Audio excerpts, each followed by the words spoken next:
Thank you. Yes, whenever somebody says doctor, I said, yeah, take 2 aspirin, call me in the morning. It's not that kind of doctor. First, I would like to take a minute to congratulate, to thank all the people who worked to put this together, because this is a tremendously important work you're doing. And when I was invited to be a small part of it, I said, well, sure. My wife wasn't too happy. You know, women worry about their health and so on, and I've already had 1 heart attack. So she says, you're going to drive 4 hours, give a 20-minute talk, and then drive 4 hours back. I said, yeah, because I think I owe it to people here.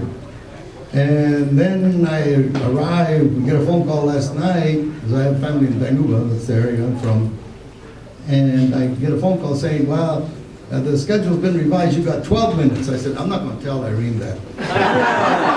There's no way I'm going back. Anyway, so, but this is, I feel very important, and I'll touch upon some specifics of 66, 67, but I want to talk about some other ideas that how important this work is you're doing, and because I've been involved with oral history and historical research for many years. The invocation, thank you, talking about, you know, la voz del pueblo, la voz de Dios. Well, we have our history in here and here, and we've got to get it out. We've got to get people to talk about it. We've got to sit down and record the experiences, transcribe it. Now we have, you know, wonderful technology. We can even do videos and present documentaries with just the use of a computer and a camera.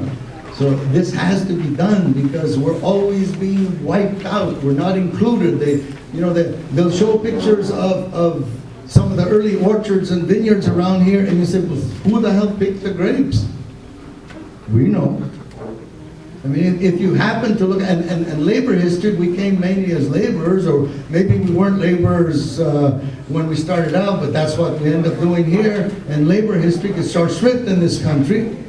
I mean, how many of you read about the big IWW, the wobbly strike here, the early part of the century, and there were Mexicanos involved in that. You read Studs Terkel's interviews, and when he's talking about the Depression, he says that there were organizers he talked with back of the yard in Chicago who told him, he says, hey, every time we wanted to start something, we went to the Mexicans.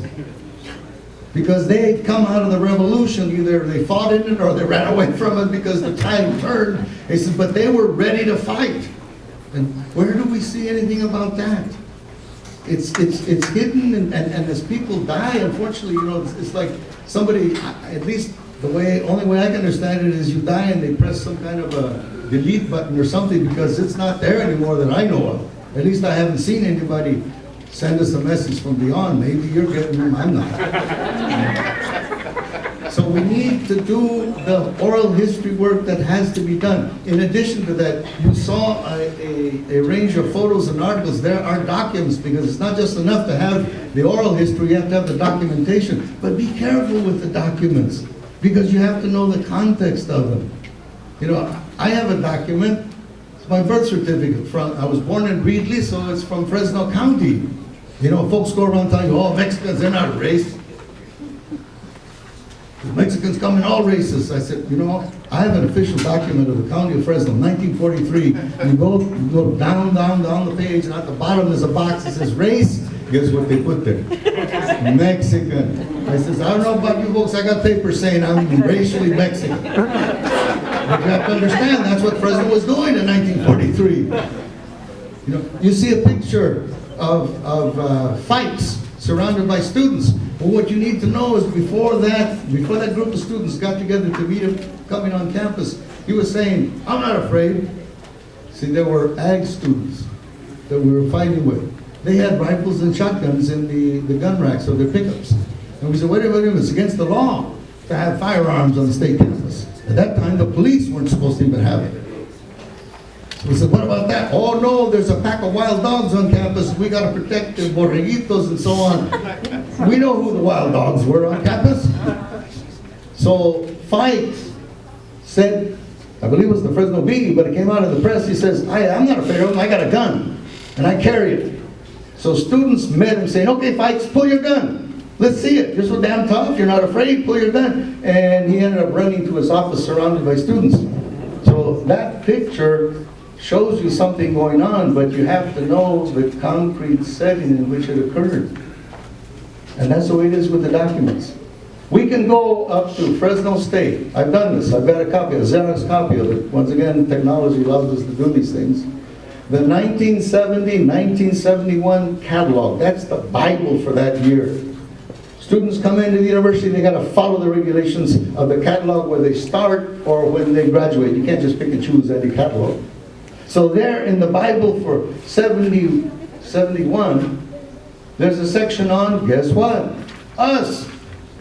It has the La Raza Studies curriculum as developed by Driscoll and others. It has the Black Studies curriculum as developed by Dick Keys. It's there in print, and at the beginning there's a little paragraph which names all of us that were on the faculty in 69, 70. But it's not in the catalog until 70, 71. Now if you don't know that, you're just studying, and you got the documents, hey, I got proof here in 70, 71.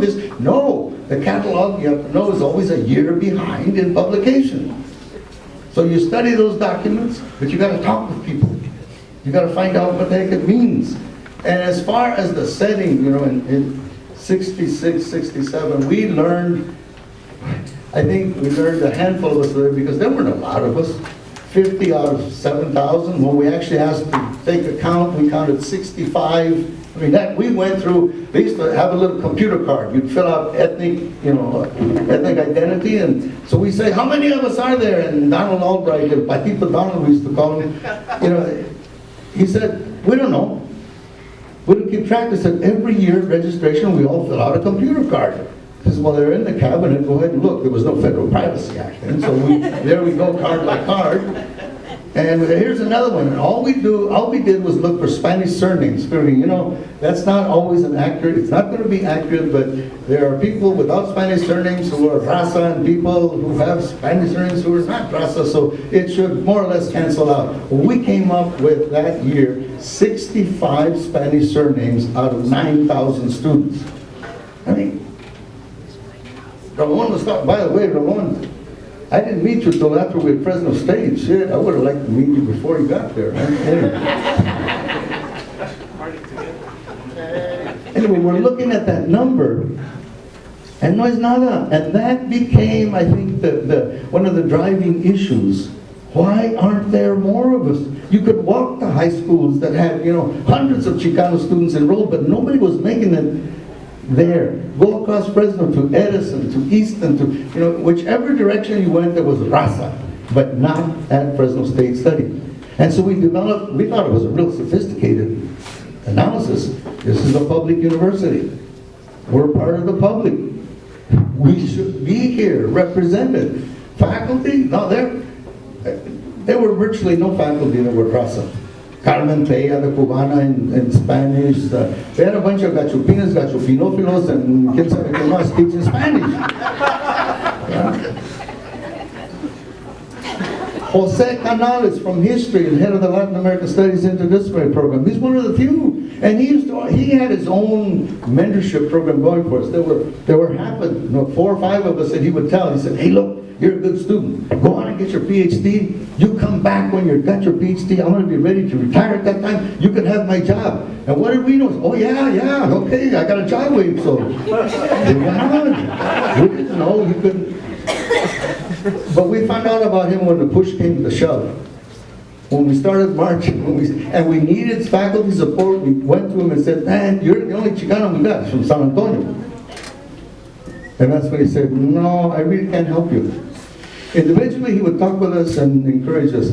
When we went as a group, I presume he's gone, may he rest in peace of soul, but what he told us was, he says, "I'm not really Mexican. I'm not Chicano." We said, "Damn, you're from San Antonio." He says, "I am a descendant of the Bluecoats. The Canary Island soldiers who were brought in by Spain to colonize the San Antonio area." We said, "Ching."